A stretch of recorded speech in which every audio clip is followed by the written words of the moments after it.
வர்த்தக மையத்தில் உலக முதலீட்டாளர்கள் மாநாட்டை முதலமைச்சர் ஸ்டாலின் தொடங்கி வைத்தார். உலக அளவில் பெரும் முதலீடுகளை ஈர்க்கும் வகையில் உலக முதலீட்டாளர்கள் மாநாடு சென்னை நந்தம்பாக்கத்தில் உள்ள வர்த்தக மையத்தில் நடத்தப்பட்டு வருகிறது. சர்வதேச அளவில் தொழில் முதலீடுகளை ஈர்த்திடும் நோக்கத்துடன் முதலமைச்சர் ஸ்டாலின் ஐக்கிய அரபு நாடுகள், ஜப்பான், சிங்கப்பூர் உள்ளிட்ட நாடுகளுக்கு சுற்றுப்பயணம் மேற்கொண்டு முதலீட்டு திட்டங்களுக்கான ஒப்பந்தங்களை மேற்கொண்டார். அதன் தொடர்ச்சியாக தமிழ்நாட்டு பொருளாதாரத்தை 2030ஆம் ஆண்டுக்குள் $1 டிரில்லியன் அமெரிக்க டாலர் அளவுக்கு உயர்த்திட வேண்டும் என்ற இலக்குடன் மாநில அரசு பல்வேறு நடவடிக்கைகளை மேற்கொண்டு வருகிறது. அதன் ஒரு பகுதியாக சென்னை நந்தம்பாக்கம் வர்த்தக மையத்தில் இன்றும் நாளையும் உலக முதலீட்டாளர்கள் மாநாடு நடைபெறுகிறது. தொழில்துறை அமைச்சர் TRB ராஜா தலைமையில் நடைபெறும் இந்த மாநாட்டை இன்று காலை முதலமைச்சர் ஸ்டாலின் தொடங்கி வைத்தார். இந்த மாநாட்டில் மத்திய அமைச்சர் பியூஷ் கோயல் சிறப்பு விருந்தினராக கலந்து கொண்டார்.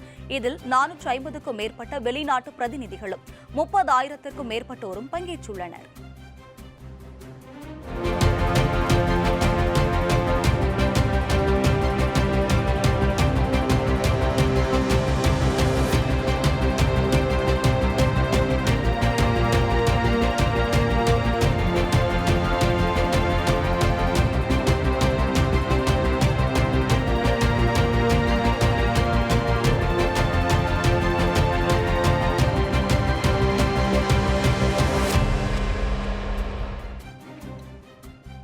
தொடர்ந்து மாநாட்டில் பேசிய முதலமைச்சர் ஸ்டாலின் இன்று சென்னையில் பெய்யும் மழை போல முதலிடம் தமிழ்நாட்டில் பெய்யும் என நம்புவதாக கூறினார். தனித்த தொழில் வளம் கொண்ட மாநிலம் தமிழ்நாடு எனவும் கல்விக்கு முக்கியத்துவம் அளிக்கும் மாநிலம் என்பதால் தமிழ்நாட்டில் சிறந்த தொழிலாளர்கள் உண்டு எனவும் அவர் தெரிவித்தார். பல்வேறு வகையில் இந்தியாவின் முன்னோடி மாநிலமாக திகழும் தமிழ்நாடு பொருளாதார வளர்ச்சியில் அதிவிரைவு வேகத்தில் பயணிக்கிறது எனவும் அவர் பெருமிதம் தெரிவித்தார். அமெரிக்கா உள்ளிட்ட 9 நாடுகள் தங்களுடன் பங்குதாரர்களாக உள்ளதாகவும் 2030க்குள் $1 டிரில்லியன் பொருளாதாரத்தை தமிழ்நாடு எட்டும் எனவும் அவர் கூறினார். பொருளாதார வளர்ச்சிக்கு சட்டம் ஒழுங்கு பேணப்பட்டு அமைதி நிலவ வேண்டும் என குறிப்பிட்ட அவர் திறமையான இளைஞர் சக்தியை உருவாக்குவதில் தமிழகம் உறுதியாக இருக்கிறது எனவும் கூறினார். இன்று காலையிலிருந்து சென்னையில் மழை பெய்கிறது. நான் இங்கு வந்தவுடன் முதலிடம் மழையாக பெய்யும் என்ற நம்பிக்கை எனக்கு வந்துள்ளது. தொழில்துறையில் மேன்மையும் தனித்த தொழில் வளமும் கொண்ட மாநிலம்தான் தமிழ்நாடு. அதனாலதான் தமிழ்நாடு அனைத்து வகை தொழில்களையும் முன்னேறிய மாநிலமாக இன்றைக்கு இருக்கு. கல்விக்கு முக்கியத்துவம் அளிக்கிற மாநிலமாக இருக்கிறதுனால இதுக்கான திறமையான தொழிலாளர்கள் தமிழ்நாட்டில் ஏராளமாக கிடைச்சாங்க. பொருளாதார வளர்ச்சியில அதிவிரைவு பாதையில பயணித்துக் கொண்டிருக்கும் தமிழ்நாட்டுக்கு கூடுதல் முதலீடுகளை ஈர்க்கும் மூலமாக மேலும் தொழில் வளர்ச்சிக்கு இந்த மாநாடு வழிவகுத்து கொடுக்கும்.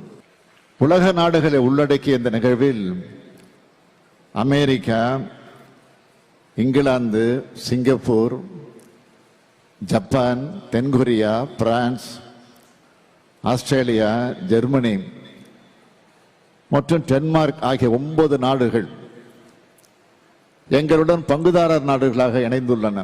2030ஆம் ஆண்டுக்குள் தமிழ்நாட்டோட பொருளாதாரத்தை $1 டிரில்லியன் அமெரிக்க டாலர் அளவுக்கு உயர்த்தணும்னு ஒரு லட்சிய இலக்கை நான் நிர்ணயிச்சிருக்கேன். ஒரு மாநிலத்தில் தொழில் முதலீடுகள் மேற்கொள்ளப்படணும்னா அந்த மாநிலத்தோட ஆட்சி மேல நல்ல எண்ணம் இருக்கணும். அங்க சட்டம் ஒழுங்கு நல்ல முறையில் பேணப்பட்டு அமைதியான சூழல் நிலவணும். திறமையான இளைய சக்தியை உருவாக்கி தர்றத நோக்கமாக கொண்டது இன்றைய தமிழ்நாடு அரசு. தொடர்ந்து மாநாட்டில் பேசிய தமிழக தொழில்துறை அமைச்சர் TRB ராஜா நாட்டிலேயே 2வது பெரிய பொருளாதார மாநிலமாக தமிழ்நாடு உள்ளது என்றார். மேலும் இந்தியாவில் உற்பத்தியாகும் மின்சார இருசக்கர வாகனங்களில் 70% தமிழ்நாட்டிலேயே உற்பத்தி ஆவதாகவும் வேலைக்கு செல்லும் பெண்களுக்கு மிகவும் பாதுகாப்பான மாநிலம் தமிழ்நாடு எனவும் அவர் பெருமிதம் தெரிவித்தார்.